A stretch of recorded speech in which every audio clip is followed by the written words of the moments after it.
Marlon Jones could be the next breakout star that Vandy's defense needs.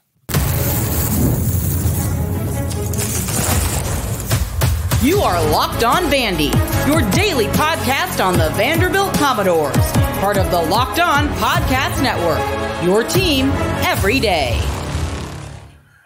Welcome into the Locked On Vandy podcast on the Locked On Podcast Network. I'm your host, Corey Burton. Thanks for making Locked On Vandy your first listen every day.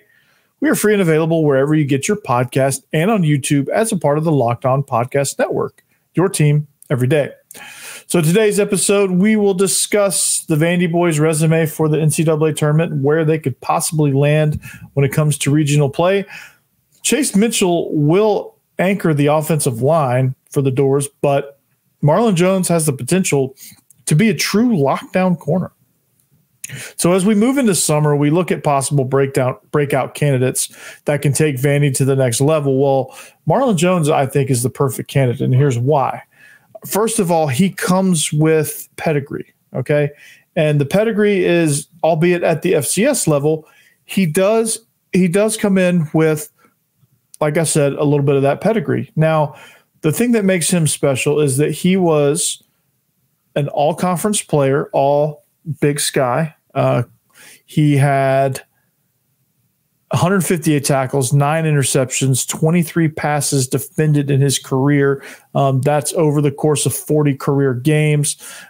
He is, again, just as far as coverage corner goes, he is probably what Vandy needs. He could find himself being that true number one corner that if you go field boundary, he plays the field. If you want to match up man and match him on the other team's number one, he could also do that probably, and he might end up being the guy doing that. Martell Height might have something to say about it, but to me, it's going to be a matter of.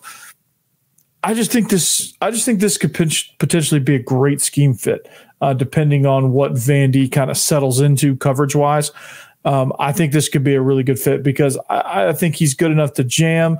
He's fast enough, quick enough off the line to be able to jam and run. He can play off man coverage. He's good with the ball in the air. I mean, there's a lot of things that he does that he can fit into. I feel like he can fit into whatever scheme you need him to fit into. And just seeing a couple of games of his when he committed, and seeing those highlights, he has a little bit of that swagger too. Like when he makes a play, you kind of know it. Like when he makes a play, it just seems like the team just gets energized, and when that happens, there's a whole psychology behind it, and it does two things. Okay, when you make a big play, it gets your team jazzed up. So the next time your defense takes the field, the defensive linemen are like, okay, if I go just a little bit harder, I can disrupt this and set up another interception, set up another turnover. They start to communicate. They start to, you start to see that energy level kind of go up, and it becomes harder and harder, more difficult to move the ball for the opposing offense. Now, on the offensive side of the ball for Vandy, or Eastern Washington in this case, when he would make these plays, it kind of ignited them a little bit too. And this is why I think he's going to be a breakout player, because he's going to get a lot of targets because, hey, let's target this FCS guy. Let's test him. Let's test Vandy. Teams are going to be aggressive against Vandy because, well, they think they can. They know they can based on last year's 2-10 record that, it seems to be no problem being able to go after a Vandy secondary. Because if you can't beat Vandy secondary, then what are you truly doing? That's going to be the mentality of the opponents coming in. So these corners are going to have plenty of reps. So what that does is the psyche of the defense. It makes those defensive linemen, makes those linebackers play extra hard, right? We know, hey, if we lock down in man, we can go extra hard against the run. We don't have to worry about. We don't have to worry about the outside receiver. Now there's other things, other parts of the field that he can't cover all at the same time, but they know that in man coverage, whichever outside guy he's on, they're not going to have to worry about that. Whether he's to the field, to the boundary, wherever he goes with this guy, and if it's a true matchup, he might jump down in the slot with him. If he goes in motion, he could come across. Like, there's a whole lot of, it becomes a little bit more stress-free now because you're shutting out one guy or you're shutting out one part of the field, and you don't have to worry about that. The other 10 guys can take care of the rest.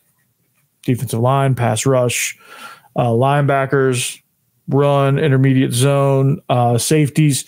They can be a little bit more aggressive. They can help over the top if they want. They can do some games and things like that. When I say games, I mean like they can disguise coverages a little bit because they just don't have to worry about it. They can come down and get back out, and they could help somewhere else in the seam, wherever. So with that, I think the psyche of that all of that just builds an extra layer of confidence, right? You start making plays as a corner, guys in front of you play extra hard.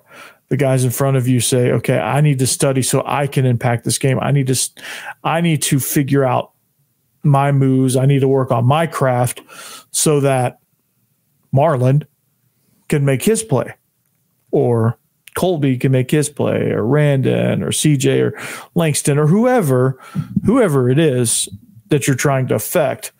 You'll just play extra hard, and everybody will play extra hard for each other.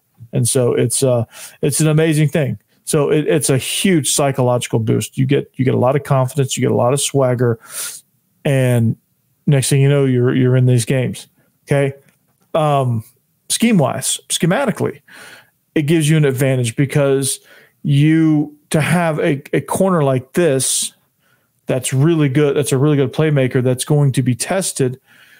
You can do combo coverages, you can do unique things, you can play a lot of man and blitz, which in this league might benefit you. Getting pressure on the quarterback at any level always helps, right?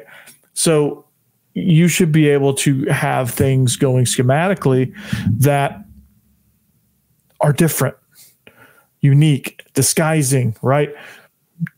You can show man, bail, get to the zone, beta throw. You can play help over the top. You can shift coverage over to the other side. Like you could put him into the boundary and then have a safety look like he's going to be support over top, maybe like a cover 2 look. You shift it, and it's like a box and one almost. It's like the football equivalent of the box and one. Like you can do different things. You could put him in the corner, and you could blitz him, and if you really wanted to. And you don't have to intensely worry about like, hey, what are we able to do? What are we not able to do? Schematically, it gives you a lot more freedom. This is why he's a breakout star, because he's capable of all of this, right? This is why I think he's going to have a potential, of course, barring injury. I think sky's the limit for this guy. And he was all Big Sky, no pun intended, maybe pun fully intended. But you have to look at it like, okay, what, when you're looking at Breakout, you have to look at, okay, what's the impact here? Okay, you call somebody a breakout candidate. What's the potential here? What's the impact? The impact is, well, lots of swagger, schematic upgrade. You can do a lot more complex stuff. And then, of course, on the other side of the coin, it helps out it gives confidence to your offense. It gives your offense short fields. It gives your offense a confidence boost of like, hey, he just made a play for us. We need to go and get it, right? Or he houses it. Let's say he pick six it. It puts points on the board. Alleviates a little bit of pressure from your offense. So the psyche of the offense now goes up. They're like, oh yeah, we're excited. Sideline's going crazy. Your quarterback's just, hopefully you don't get too excited, but it just gives the whole team a jolt. It gives everybody a boost. Offense, they're going to play harder. They're going to get short fields. They're going to get opportunities to put points on the board and either close the gap or widen the gap, wherever you're at in the game. Defensively, it gives you a boost because now you're going to play harder. Now you can do more things, and you're essentially shortening the field, and you're narrowing and shortening the field with that, and so you're condensing the space that the other team's able to play in, and that's a huge help. So he's going to be a massive star.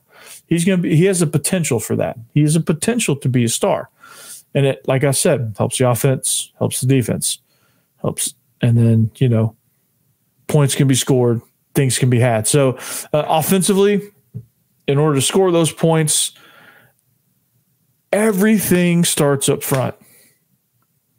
We'll talk about a breakout star up front when we come back. Hold your horses. All right, this episode is brought to you by eBay Motors. Passion, drive, and patience. The formula for winning championships is also what keeps your ride or die alive. eBay Motors has everything you need to maintain your vehicle and level it up to peak performance. Superchargers, roof racks, exhaust kits, LED headlights, and more. Whether you're into speed, power, or style, eBay Motors has you covered.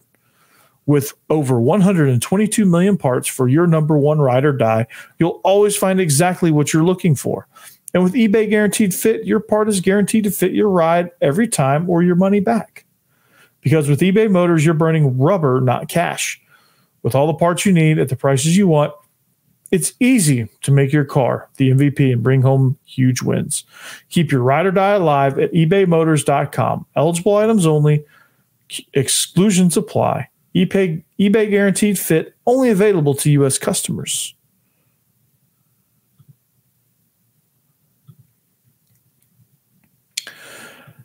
Are you watching ESPN or Fox Sports on your TV all day? Do you have to turn down the volume with all of that shouting?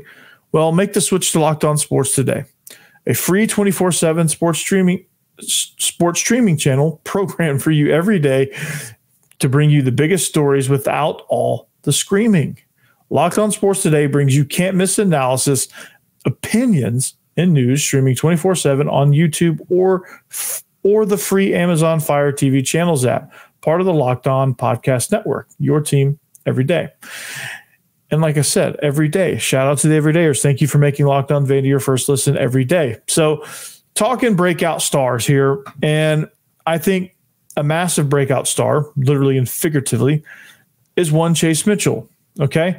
And these are breakout stars of the group from the transfer portal. I'll get some incumbent guys on probably the next episode. But, when you look at breakout stars offensively, I mean, the obvious one is Diego Pavia. And, he's obviously a breakout. He's going to be an SEC breakout. He's going to be one of the best quarterbacks in the league. He's going to be on the upper end of that list is what I'm predicting. However, I want to bring attention to Chase Mitchell. All right. He's probably the newest addition to the team. He's an offensive lineman. He is going to be one of the main reasons that Diego Pavia is upright to do what Diego Pavia does. If Diego Pavia wants to break out, it all starts up front. Okay. And you can't run, you can't throw, you can't do anything without a great offensive line. All right. Chase Mitchell affects Diego Pavia, and Chase Mitchell will affect it in a very, very positive way. He is 6'4", 310 pounds. All right. To me, he played left tackle at Liberty. I could see him moving over to the right side. I think with Vandy being more run centric, I think he'll make more of an impact over there on that right side. He is every bit of 310. It's a really good weight. Watching him play at Liberty, watching a few of the snaps, it's just devastating. He was playing left tackle, but he's just devastating, man. And I really like in the run game, he's going to have a chance to really affect everything that Vandy does, right? I think him and Gunnar Hansen will be a perfect tackle duo one on the right, one on the left. It could be Mitchell on the left, Hansen on the right. Hansen is the incumbent left tackle. I have to assume that he's going to start the year there. But new coach, new scheme, and possibly a new way of doing things. He could shake the deck completely, which wouldn't surprise me either. So let's assume that they're going to shake the deck. Let's assume also we'll throw out a couple scenarios here for Chase Mitchell and some positives and negatives to well, there's no negative to starting, to be honest with you. So the positives to starting at right tackle. Well, when you're a right-handed team, you tend to most of your runs tend to go to the right. Okay. And with that comes down blocking. A lot of times comes zone blocking, duo blocking. If you run, they're going to run some outside zones. So you're going to have to loop and get linebackers with the outside zone read, with the power read, stuff like that. So he has to do a lot of different things. He's going to have to be versatile. And I think they're going to run a lot of this stuff to the right side, and they're going to be heavy on the right side. So I think you have to have somebody that's versatile enough to climb to the second level to cut off pursuit. You got to have somebody physical enough to come down on a 4 technique and block it down and collapse everything down. You got to have somebody that's going to step out and communicate, first of all, but communicate and step out on a defensive end in a zone scheme, and possibly on a counter scheme. He has to be able to pull too, whether he's on the left or the right. You know, he's got to be able to pull and be able to loop if they run GT counter. So, or anything that requires the guard and the tackle pulling. Maybe even there might even be a dart scheme in there somewhere where the dart scheme is tackle only pulling. It's like power, but with the tackle instead of the guard. But, you know, there's a lot of different things that he's going to be asked to do. Pass protection as well, and keeping our quarterback upright, selling the run on a play action, understanding that on RPO, I gotta come off aggressively, but I can't get downfield. Like, all of that's going to come into play, and Chase Mitchell is very, very capable of that. Chase Mitchell is part of the reason why Liberty had a phenomenal season. Well, they matched up with I believe Oregon in the bowl game. That wasn't such a great matchup, but Chase Mitchell had a wonderful season. He is quite the player, and I think part of this is he's going to get some good film playing in the SEC.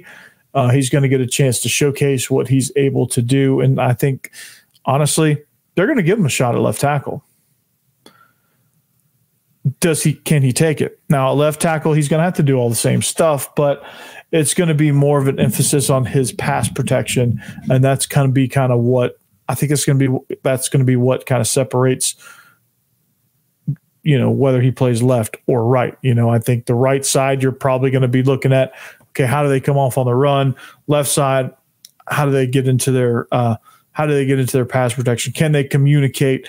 Can they, can they relay messages? Can they, can this tackle pick up the right person and do it well? Can they defend a speed rush? Can they defend a bull rush? Are they patient enough to pass off and understand that something's coming back if something leaves you? Basically protecting against twists and stunts and things like that is what I'm talking about. So all of that has to come to mind. And so this is where Chase Mitchell is going to be strong. Scheme-wise, like I said with Marlon Jones, like, it's just so demoralizing for the defense when one of your tackles is just crushing you, right? You get a tackle. Like, I've seen so many draft tapes where these left tackles and these right tackles are just demolishing people. I've seen games where it's just not fair, man. Like, you see these guys just getting absolutely bulldozed, and how demoralizing that is, and how no matter if you're in the game or not, no matter how close the game's never really close if your tackles are just steamrolling people, especially left tackles. But versatility is going to be the key here for him to be a breakout player. Chase Mitchell is going to affect this offense by what he does from the tackle spot. He's going to provide opportunities. He's going to provide run lanes for the running backs and the quarterback. He's going to allow the quarterback to get the ball out of there and to the playmakers on the perimeter. Whether or not Chase Mitchell is playing on the right or the left is to be determined, but he will be a breakout on either side. And he will put together some really good tape for the NFL. So Chase Mitchell, I think, is your first candidate for offensive breakdown or offensive breakout outside of the completely and utterly obvious one of Diego Pavia, which I'm sure you'll hear me talk about Diego Pavia over and over and over and over again. Chase Mitchell will affect a lot of how Diego Pavia performs. So he needs to break out if Pavia wants to break out. So Vandyboys, Vandyboys in the tournament, and we'll see kind of what their resume looks like. The Mississippi State, that game was outstanding. And so we'll talk about their resume, what they bring to the table as well. Calvin Hewitt named to the all SEC tournament team as well. So we'll check that out, and we'll talk about that next.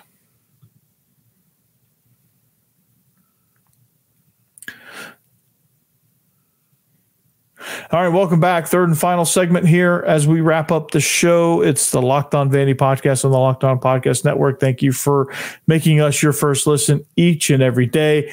I thank you everydayers. Without you guys, this wouldn't be possible. And so I thank you from the bottom of my heart.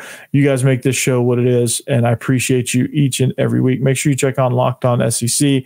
Right after this, Chris Gordy does a phenomenal job with Locked On SEC. So looking at the Vandyboys, okay, they made quite a run in the tournament, right? They start out against Florida and then demolish Tennessee, and then they take a doors after dark into the twilight hours to win that game to move into the SEC tournament semifinals, where they rematch with Tennessee. Tennessee wins a nail biter there. And I just, when you look at how Tennessee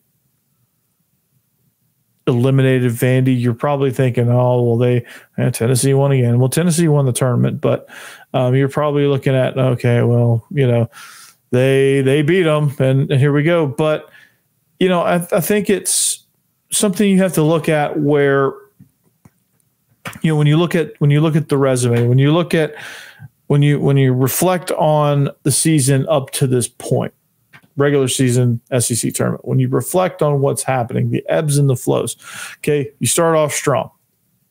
You have a few injuries. You don't really have the same pitching rotation week in and week out, especially when you get to SEC play. You hit a little bit of a rough patch. Your bats go cold. Your pitching kind of falls apart a little bit, especially bullpen.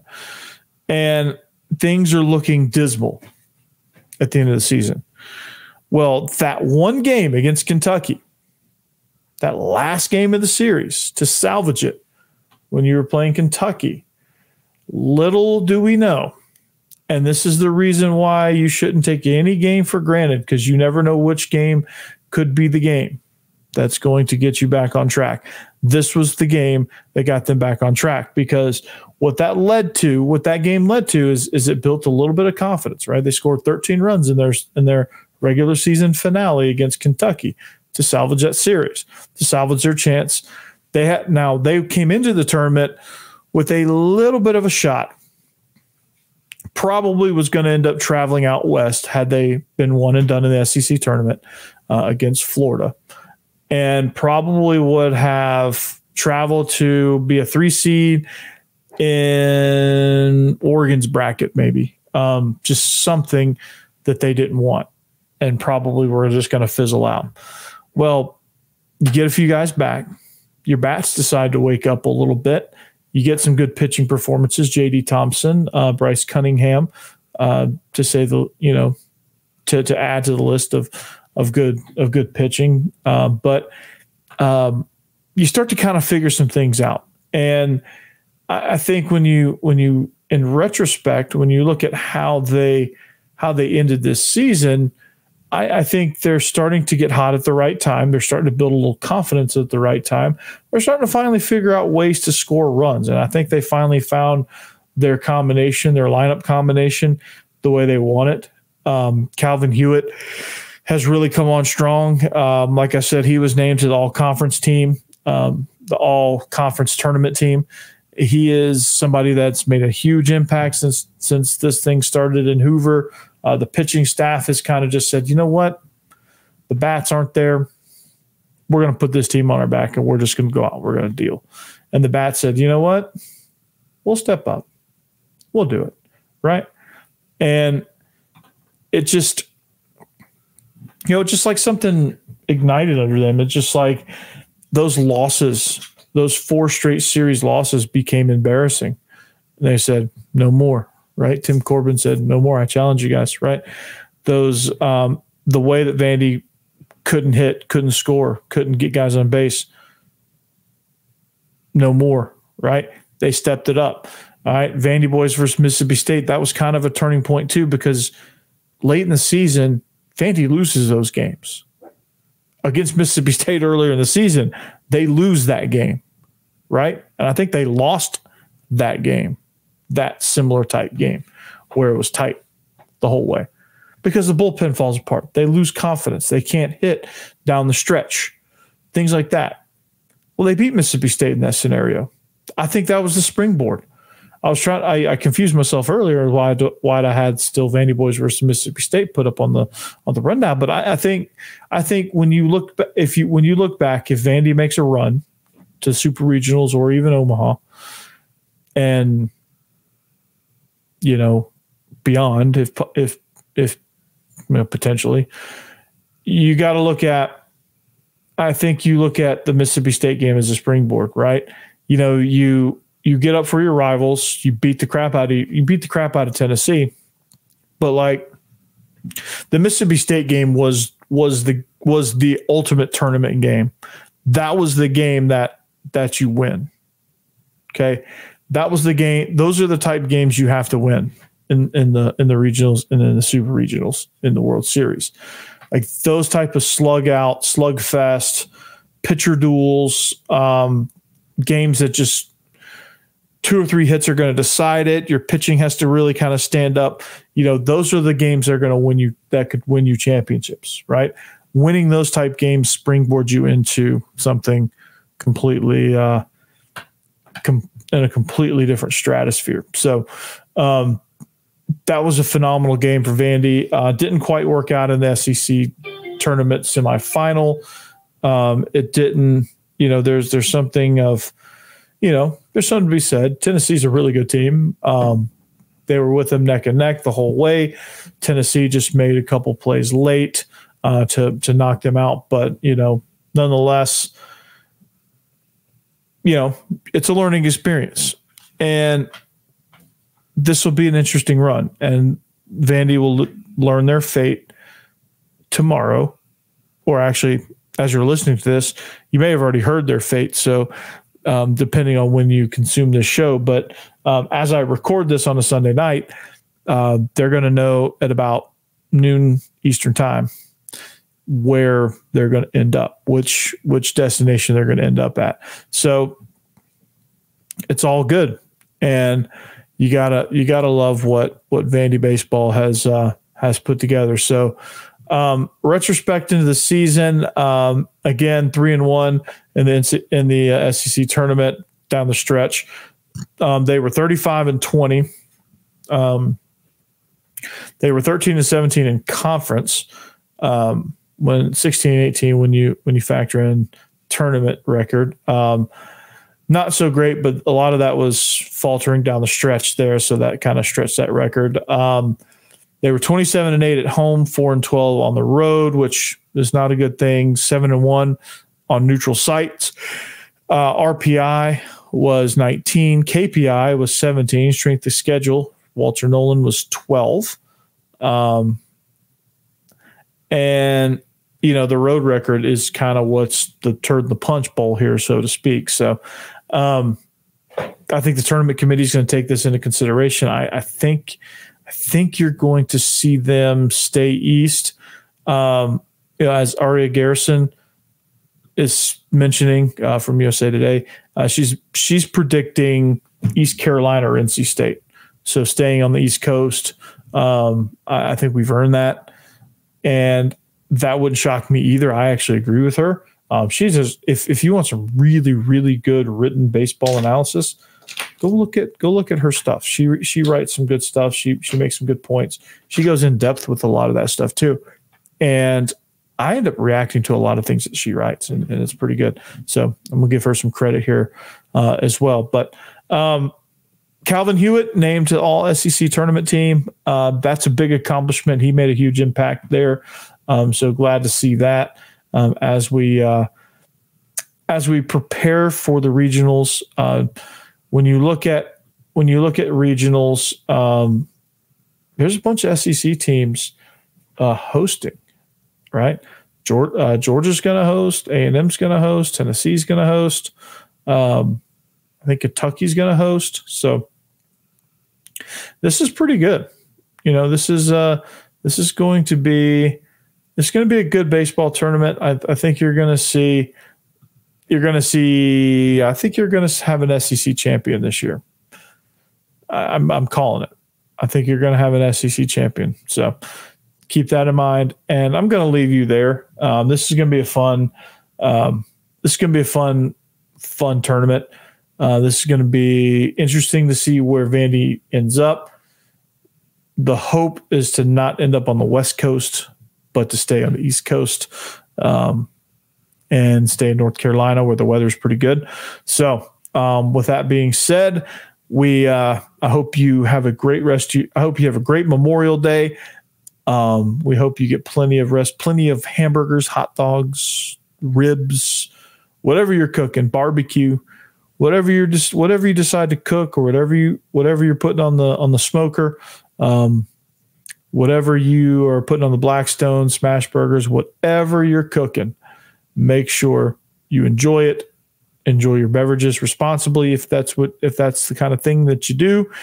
Watch some good sports and listen to this show while you're at it. And we'll see you back here tomorrow on a Tuesday edition of the Locked On Vandy podcast on the Locked On Podcast Network. Thank you for listening. Make sure you check us out, and we'll see you back here then. Behave yourselves and anchor down.